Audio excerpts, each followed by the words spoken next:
Hello everyone, this is Kristoffer speaking to you. I'm coming here to you with a message today. I have, by the help of Jesus, the Word, translated a couple of verses in the Bible, and there are important things to be exposed. So the first point is, how does it come that the world has authority? And that is the first point. And we will go on and look on slideshow. It's only one slide that I have done that contains the Greek. So this is from Titus chapter 3 verse 1 to 2. And I have done first my own translation, then I have King James and the New American Standard Bible revised from 1995, the NASB 95. And in the middle I have put the verses from the Nestlé and Åland Textus Receptus. So we can start with the translation that I made, and I will explain why I made it and how it differs from the others. Remind them to humble themselves before leading authorities, listening to be ready to do every good deed. And if we compare with the King James Version, it says, put them in mind to be subject to principalities and powers, to obey magistrates, to be ready to every good work, okay? And then we have the NASB 95. Remind them to be subject to rulers, to authorities, to be obedient, to be ready for every good deed. And what it does say in the Nestlé and Åland is, let's see if I can get it right. Hypomimenoske, autos archais exousias, hypotasestrathai, petharchein, prospan, ergon, agathon, etoimos, evai. And then the second verse, it says, Medena, blaspheming, amachus, evai, and then it says,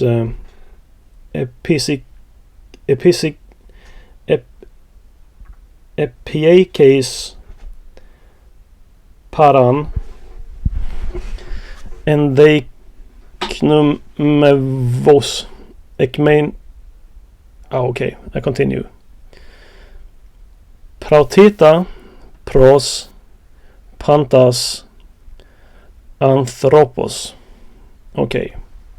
In the King James it says in the second verse, to speak evil of no man, to be no brawler, but gentle, showing all meekness unto all men. And the first thing I want to point out here is when it says unto all men. The word man does not exist there. It says anthropos, and anthropos means human or man distinct from animal, so it's about the humankind, so it should be humans. In the NASB it says to malign no one, to be peaceable, gentle, showing every consideration for all men. Once again, should be human, so the word man at the end does not exist in the Nestlé and Åland Textus Receptus. In my own translation here, in the second verse is blaspheming no one, being uncontentious, with forbearance, every time showing meekness towards all humans. So the full version that I've done in 2 verses is, remind them to humble themselves before leading authorities, listening to be ready to do every good deed, blaspheming no one, being uncontentious, with forbearance, every time showing meekness towards all humans. Now the big thing is the first half of Titus 3 and 1. I will go through this again. Let's take a look at the King James Version. Put them in mind to be subject to principalities and powers, to obey magistrates. Okay, now look at this, to obey magistrates. The word magistrates is not in the original Greek, in the Nestlé and Åland Textus Receptus. There's only to obey that also can be translated as listening. to actively listen to why not the leading authorities. So magistrates has to go away. I mean, this is what the secular king wanted to have, to obey his magistrates. You know, he wanted power over the church, or use the religion against the people to obey him. And if we read in the first words in the King James Version, it says, "Put them in mind to be subject." That is more or less brainwash them to be subjects. You're supposed to brainwash them, but put them in mind. The word mind does not exist there. It's not in the original Greek, not even in the Byzantine texts that may have been used. What was put together by Erasmussen. Okay. And then we can look in NASB 95. Remind them to be subject to rulers, to authorities, to be obedient, to be ready for every good deed. Okay, so subject to rulers, to authorities, I mean the two there does not exist in the Nestle-Aland Textus Receptus either. There's not, and I don't think there is supposed to be a comma in between. And also obedient in this case can well be listening.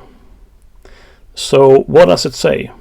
First it says hypomim en noske. Hypomim noske, okay. This means to remember, or to remind someone. So remind them. Autus, which is in red, means themselves. In this case it's plural, so it's to themselves, himself, yourself, okay? And if we look on the other red, it is hypotases thai, which is translated as subject in the regular translations, is connected with autus. So subject yourself. Well, humble yourselves. So remind them to humble themselves. Should be the more correct. I mean, it's something they do on their own initiative. Remind them to humble themselves before leading authorities. And the reason why I call it leading authorities rather than principalities and powers, making them two sets of leaderships, is because they stand together. And archais, which is supposed to be the first one, means primacy in English. Straight off primacy, archais. So arche is the beginning, or the first, or the most prime. So it should be prime. And exousias is the word for liberty. For example, liberty in Christ. So authority. So when I am authorized in Christ. So exousias is authorities. So the primary or prime leading authorities. Do you understand? So it's more like it's the... yeah, you understand what I mean. So that is what I want to explain for you. Why I have another view. So remind them to humble themselves before leading authorities. Listening, actively listening, to be ready to do every good deed. Blaspheming no one, being uncontentious with forbearance, every time showing meekness towards all humans. So technically, there is nothing here that refers to worldly authorities. This can very well be the authorities in the church. Yeah, so let's continue. So technically, the world doesn't have an authority over us, okay? I mean, the only thing we need to do is to cooperate with the world as far as possible. Cooperate with the world as far as possible. And it is us laying the world under us. It's not us being subject to the world. We just try to be as kind to it as we can without being ruled by it. Okay, so that is what I wanted to say. Thank you very much. Hope you have a good day. Bye.